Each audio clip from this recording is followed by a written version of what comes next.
കഴിഞ്ഞ ദിവസം റഷ്യൻ നഗരങ്ങളിൽ തീമഴ പെയ്യിച്ചുകൊണ്ട് അവരുടെ ജനസാന്ദ്രതയേറിയ അല്ലെങ്കിൽ ജനങ്ങൾ തിങ്ങിപ്പാർക്കുന്ന റെസിഡൻഷ്യൽ ഏരിയകളിൽ വലിയ കൂറ്റൻ കെട്ടിടങ്ങൾക്ക് നേരെ അമേരിക്കയിലുള്ള വേൾഡ് ട്രേഡ് സെന്റർ ആക്രമണത്തെ ഓർമ്മിപ്പിക്കുന്ന തരത്തിൽ ഉക്രൈൻ നടത്തിയ ആക്രമണം. ആ ആക്രമണത്തിൻ്റെ ഞെട്ടൽ മാറും മുമ്പ് എല്ലാവരും ഒരു തിരിച്ചടി പ്രതീക്ഷിക്കുന്നുണ്ട്. ആ തിരിച്ചടി ഭയാനകമാകുമെന്നും ലോകത്തിനറിയാം. കാരണം റഷ്യ കഴിഞ്ഞ കുറേ നാളുകളായി പറഞ്ഞുകൊണ്ടിരിക്കുന്ന ഒരു കാര്യമുണ്ട്, ഉക്രൈന് പിന്നിൽ നിന്ന് സഹായിക്കുകയല്ല, മുന്നിൽ നിന്നാണ് ഇപ്പോൾ പാശ്ചാത്യ രാജ്യങ്ങൾ സഹായിക്കുന്നതെന്ന് പറഞ്ഞു വരുന്നത് നാറ്റോയെക്കുറിച്ചാണ്.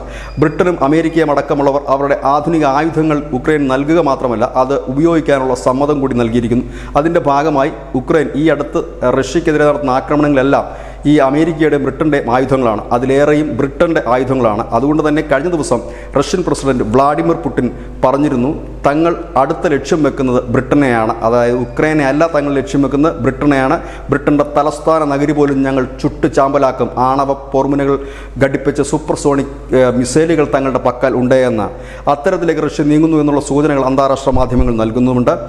ഈ കഴിഞ്ഞ ദിവസം അമേരിക്ക കൂടുതൽ ഈ ആയുധങ്ങളും മറ്റുമൊക്കെ ഉക്രൈൻ നൽകിയിട്ടുണ്ട്. അതിൽ എയർ ഡിഫൻസ് ഇൻ്റർസെപ്റ്റുകൾ ഉൾപ്പെടെയുള്ള ആയുധങ്ങളാണ് നൽകിയിരിക്കുന്നത്. കൂടുതൽ ഫണ്ട് അനുവദിക്കാനും ബൈഡൻ ഭരണകൂടം തീരുമാനിച്ചിരിക്കുന്നു. അതായത് ട്രംപ് പറഞ്ഞത് താൻ അധികാരത്തിൽ വന്നാൽ 24 മണിക്കൂറിനകം യുദ്ധം തീർക്കുമെന്ന്. അതിനോട് അനുകൂലമായി പുടിനും പ്രതികരിച്ചു കഴിഞ്ഞിരിക്കുന്നു. ഇതിനിടയിൽ മാക്സിമം അവിടെ കലക്കുക, നശിപ്പിക്കുക എന്നുള്ള ഒരൊറ്റ ലക്ഷ്യം തന്നെ ആകണം ബൈഡൻ ഇങ്ങനെ വാരിക്കോരി ആയുധങ്ങൾ നൽകുന്നതും ആ ആയുധം ഉപയോഗിക്കാനുള്ള സമ്മതം നൽകുന്നതുമൊക്കെ. ഏതായാലും പശ്ചിമേഷ്യയ്ക്ക് പിന്നാലെ റഷ്യ ഉക്രൈൻ യുദ്ധം ഒരു 3-4 ലോക യുദ്ധത്തിലേക്ക് പോയാലും അത്ഭുതപ്പെടേണ്ടി വരില്ല. News desk.